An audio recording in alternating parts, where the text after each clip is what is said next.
السلام علیکم ورحمۃ اللہ تعالی وبرکاتہ۔ امید ہے کہ آپ تمام سامعین ناظرین خیر و عافیت سے ہوں گے۔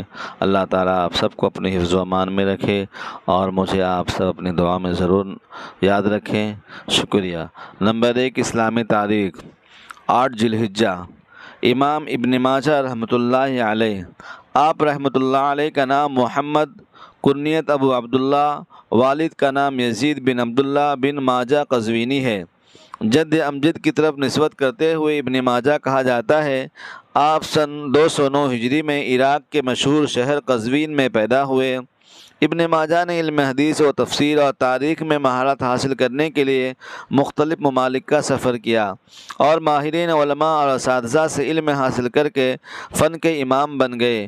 انہوں نے حدیث اور تفسیر اور تاریخ میں بہت سی کتابیں لکھی ہیں، مگر ان میں سے زیادہ مشہور کتاب سنن ابن ماجہ ہے، جو صحاح ستہ یعنی حدیث کی 6 مشہور کتابوں میں سے ایک ہے، جس میں 4000 حدیثوں کو بیان کیا گیا ہے۔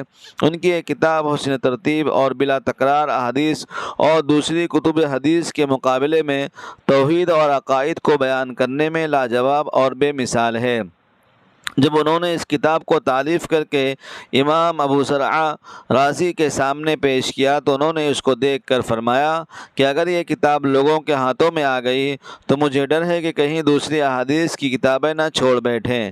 آخر دینی خدمت انجام دیتے ہوئے 22 رمضان مبارک بروز پیر سن 273 ہجری میں وفات پائی اور منگل کے دن دفن کیے گئے۔ نمبر 2، حضور کا معجزہ۔ تھوڑے سے چھواروں میں برکت۔ رسول اللہ صلی اللہ علیہ وسلم حضرت عمر رضی اللہ تعالیٰ عنہ کو حکم دیا کہ قبیلہ مزینہ کے 400 سواروں کو سفر میں کھانے کے لیے کچھ سامان دے دو۔ حضرت عمر نے عرض کیا، یا رسول اللہ، میرے پاس تو کچھ بھی نہیں جو میں ان کو دے سکوں۔ آپ نے فرمایا، جاؤ تو صحیح۔ حضرت عمر رضی اللہ عنہ ان لوگوں کو اپنے گھر لے گئے۔ گھر پر تھوڑے سے چھوارے رکھے ہوئے تھے، وہ ان لوگوں کے بیچ تقسیم کر دیا۔ حضرت نعمان بن مقرن فرماتے ہیں کہ تقسیم کے بعد بھی چھوارے جتنے تھے اتنے ہی باقی رہے، ان میں سے کچھ کمی نہ ہوئی۔ نمبر 3، ایک فرض کے بارے میں۔ تکبیرات تشریق۔ 9 ذی الحجہ کی فجر کی نماز سے 13 ذی الحجہ کی عصر تک ہر فرض نماز کے بعد ہر مسلمان مرد عورت پر تکبیر تشریق کہنا ضروری ہے۔ اللہ اکبر، اللہ اکبر، لا الہ الا اللہ، واللہ اکبر، اللہ اکبر وللہ الحمد۔ یہ تکبیر ہر مسلمان مرد عورت پر فرض ہے۔ مرد حضرات مسجد میں بلند آواز سے پڑھیں گے چلا کر، اور عورت یعنی مستورات گھروں میں آہستہ سے 1 مرتبہ پڑھے گی۔ 3 مرتبہ کہنا سنت سے کوئی ثابت نہیں ہے۔ نمبر 4، ایک سنت کے بارے میں۔ خیر و بھلائی کی دعا۔ رسول اللہ صلی اللہ علیہ وسلم یہ دعا فرماتے تھے، اللہم انی اسألک من کل خیر خزائنہ بیدک۔ ترجمہ، اے اللہ، میں تجھ سے ان تمام بھلائیوں کا سوال کرتا ہوں جن کے خزانے تیرے قبضے میں ہے۔ نمبر 5، نماز میں قرآن کریم کی تلاوت کرنا۔ ہمارے نبی نے فرمایا، نماز میں قرآن شریف کی تلاوت نماز سے باہر کی تلاوت سے بہتر ہے، اور نماز سے باہر کی تلاوت قرآن سبحان اللہ، اللہ اکبر کی تسبیح پڑھنے سے افضل ہے۔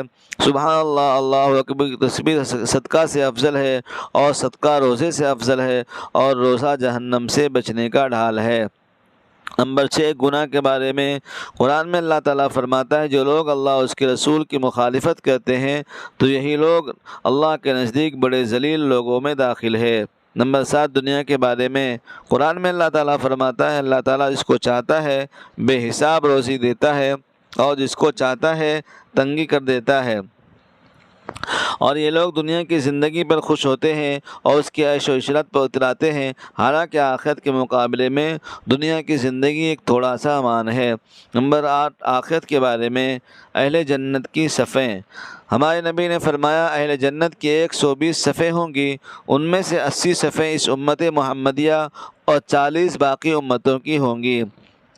اب باطل جتنے بھی فرقے ہیں وہ اپنے آپ کو دیکھ لیں، اپنے آپ کو جو حق کہلاتے ہیں وہ دیکھ لیں کہ 80 صفیں ہوں گی، اس 80 صفوں میں وہ آئیں گے یا نہیں، اسی سے بات واضح ہو جائے گی۔ نمبر 9، طب نبوی سے علاج۔ بیماری سے متعلق اہم ہدایت۔ ہمارے نبی نے فرمایا جب تمہیں معلوم ہو کہ فلاں جگہ طاعون یعنی پلیگ پھیلا ہوا ہے تو وہاں مت جاؤ، اور جس جگہ تم رہ رہے ہو وہاں طاعون پھیل جائے تو اس جگہ سے بلا ضرورت مت نکلو۔ نمبر 10، نبی صلی اللہ علیہ وسلم کی نصیحت۔ ہمارے نبی نے فرمایا ایک دوسرے سے حسد نہ کرو، حسد یعنی جلن جو آج کل بہت زیادہ ہے۔ خرید و فروخت میں دھوکہ دینے کے لیے بولی میں اضافہ نہ کرو، یعنی بڑھا چڑھا کر نہ بولو۔ ایک دوسرے سے دشمنی نہ رکھو، ایک دوسرے سے منہ نہ پھیرو، اور میں تم میں سے کوئی دوسرے کے سودے پر سودا نہ کرے۔ اللہ تعالی ہم سب کو ان باتوں پر عمل کر کے آگے پھیلانے کی اور روزانہ پابندی کے ساتھ سننے کی توفیق عطا فرمائے۔ وما علینا الا البلاغ المبین۔